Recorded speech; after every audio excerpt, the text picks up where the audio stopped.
Thank you. Well, thank you very much, Louise, for inviting me here. I'm very happy to finally talk to the silver laser about JEDI that's actually in space collecting data. I've tried to avoid talking at some of these kinds of conferences because I didn't want to jinx the mission before it was launched. But oh, maybe there's not going to be any data, and it's going to be embarrassing to come give a talk and say, well, the mission didn't work. So there is bad news, though. The bad news is that the data is not available yet. The good news is that it will be available by the end of November, and you'll start getting it. We've already collected a lot of data. So Michael did a great job of talking about what's happening in terms of deforestation, regeneration in Brazil. There was a couple of pictures from the recent fires.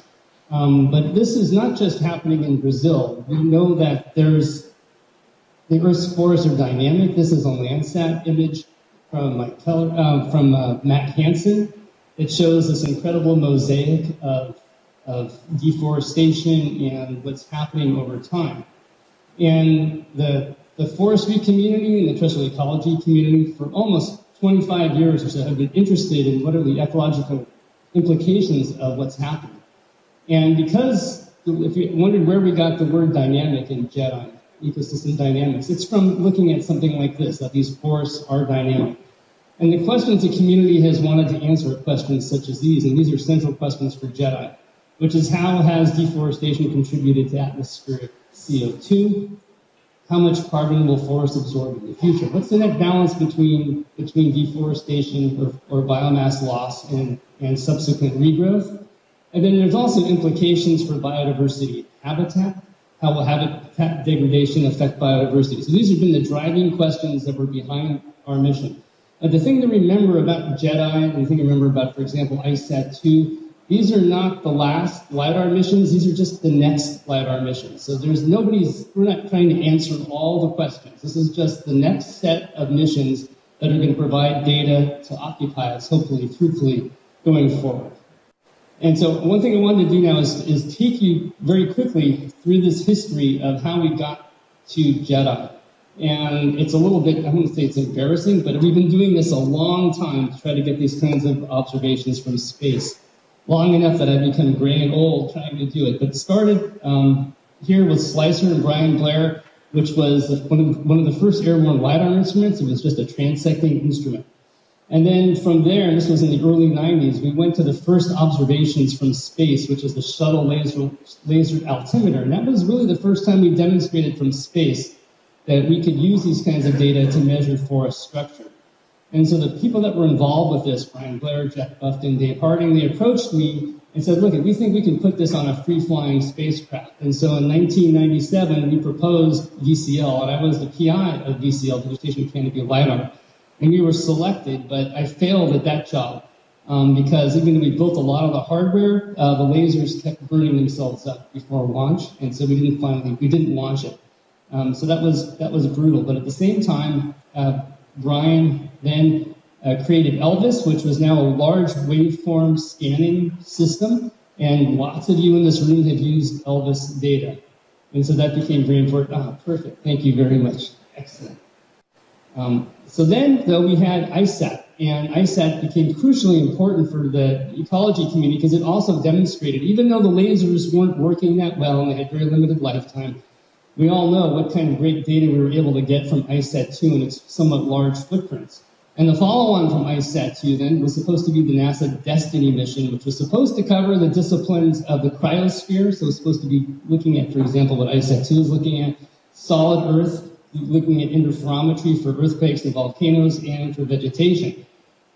So we worked very, very hard on Destiny, and then in 2011 it was canceled by the US government. They said it was too expensive. This came back now as the NISAR mission, which is a radar-only mission. So that wasn't very much fun. Again, we've been working on this now since the early 90s. We proposed the first JEDI in 2012. We had 2 telescopes. That wasn't selected. And then finally JEDI did get selected, and we have ICESat-2 at the same time. But again, remember, these are not the last missions. These are just the next missions. But you can see we're talking about almost a 30-year stretch here. And this is not just NASA. This has primarily been driven by NASA Goddard Space Flight Center that have developed all of this technology. And so NASA Goddard has a very rich history in it that's been continued, not just with Brian Blair, but for example, with Bruce Cook, with G-Light, and all the great work that Doug Morton has done going forward. Okay, so what is GEDI? GEDI was selected in 2014 for $94 million. It does high-resolution laser ranging with Earth's forests and topography. It was part of the Earth Ventures program. It's deployed on the International Space Station. We launched on December 2018. We launched 6 months early, which is unheard of for a space mission, but we had to do that because we were running out of money, so we had to get to space fast to save money. We did that. We have a nominal 2-year mission length. And as I said, our first data release will be by late November. And we're on the Japanese experiment module exposed facility out here. And so the only thing that GEDI measures is the return waveform. This is all we do. This is a large footprint waveform, 25 meters across. We hope to have about 10 billion waveforms that you can use over the land surface, again, at this 25-meter resolution by the end of a nominal 2-year mission. And here is the final beam pattern that we decided upon. So we have 3 lasers. 2 of them are high-power lasers. Well, all 3 are identical. They're all 15 millijoules. 2 are what we call these full-power lasers. And this one, the beam is divided into 2, so it has about each spot has about half the power that these 2. So, and along track, we skip a footprint along track, so there's about 60 meters between footprint centers. And then we have these 4 spots that we're putting down, but every other shot we dither the 4 spots back and forth, so what you wind up with are 8 tracks of information that look like this, and this is what you will see along track. And again, the footprints are 25 meters. This total swath width is about 4.2 kilometers. And this is kind of compressed, but this is the GEDI launching, and then a couple of people said they hadn't seen it, so I added an animation or a video here. Let's see if it plays. It does, and so I'm going to try to talk over this while you guys look at that, but this was the launch on this one.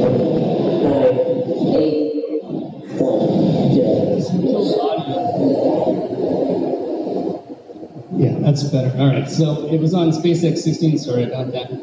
And here's what the optical bench looks like. And so we have 3 lasers, and we have 3 star trackers so that we can have precise pointing of the instrument. When we have it in space, this is just a separation that you're looking at there. And then here is the other side of the optical bench. It's good to know what you're dealing with. This is GEDI right there, and so it's actually exposed to space as it leaves the spacecraft, and they grab it and then they stick it onto the space station there.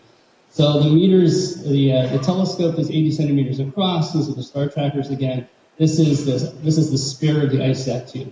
And so you can see the telescope. You can see the instrument as it's mounted right there. This is a picture of the instrument. It's about the size of a large car. Again, there's the ISAT-2 spare telescope. This is what it looks like as we're taking data across the ground. And then this is what it looks like actually deployed. Here is the star trackers up here. And so again, the only thing we record is we record the return waveform that you see there, like that. Okay, so we launched and we're up in space and it's working pretty well. So here's our current timeline, if you wonder where we are in this whole process. So we launched here. What we call phase E this is the science and mission operations phase. This is the period we're in now where we're going to be collecting data for 2 years. So we're about a quarter of the way through. Right now, there doesn't look like there's another mission following us on the Japanese exposed facility. And so if our lasers are still working, we're hopefully that we can keep going, but that's a big if. As I said, the first data release should be no later to the DAX by November 28th.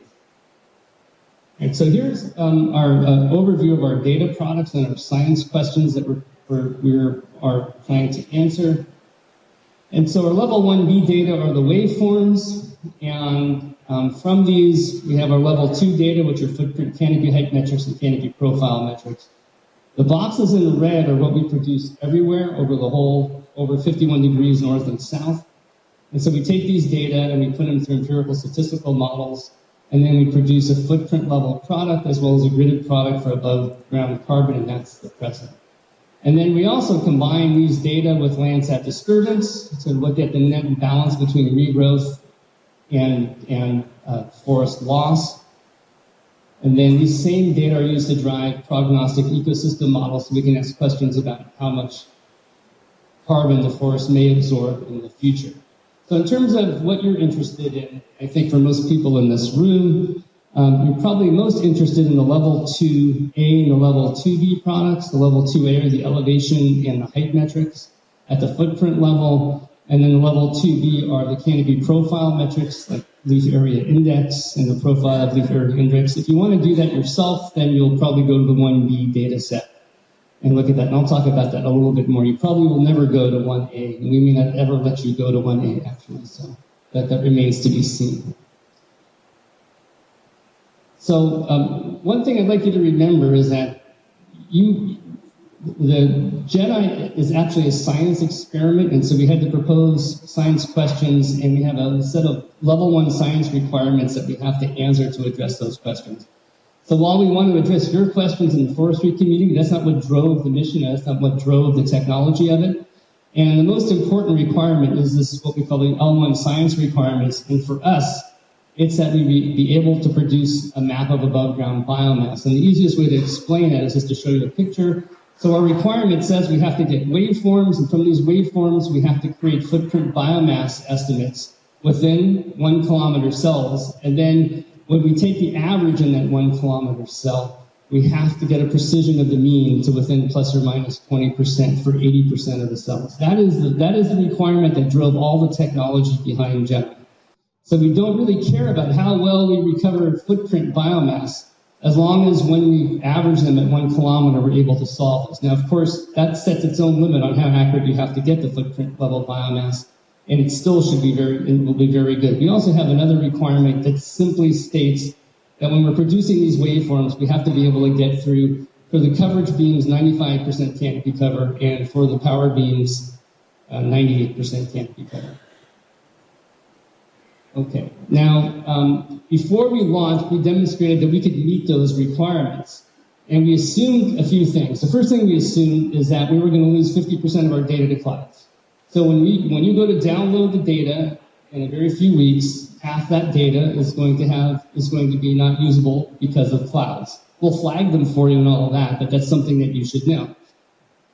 Secondly, we assumed that we were going to lose some of our signal-to-noise ratio by the time we had finished the instrument and the time that you started using the data, but we allowed ourselves enough margin that we could lose up to 3 dB, if you understand what that means. It means we could lose quite a bit of our margin and still be able to penetrate this kind of canopy cover. We also assumed that we were going to be on orbit for 2 years, but that we were only going to operate 60% on orbit, which is called the duty cycle. Lastly, the last two things is when we're trying to meet that level 1 biomass requirement, we never use any leaf-off data to meet that requirement. Doesn't mean you can't use the leaf-off data, you certainly can. We just assumed that we didn't have to use it to meet our requirement, that data will be there and you can use it. And lastly, we also assumed that we were only using the coverage beams for canopy cover less than 70% during the day, that it can be greater than that at night. But again, you can use these data if you want to use them, and we will probably use them too, but we don't have to use them to meet our requirements. So this is what the first 3 months of data from GEDI looked like. Even though we launched on December 18th, we didn't actually start collecting science data until April 18th. This is because of problems not with the GEDI instrument, but problems on the International Space Station. So we were finally commissioned on April 18th, and this is then the first 3 months of data. And this just shows you the limits of our coverages. We can't get above 51 degrees north or south. This is where ISAT-2 data in particular become very, very useful to try to build a global data set. And then if you want to look at the GEDI impact and biomass estimation, just using those first 3 months of data. What I show here are the number of ISAT-1 observations that these very important biomass maps have used. For example, the maps by Vicini and Saatchi.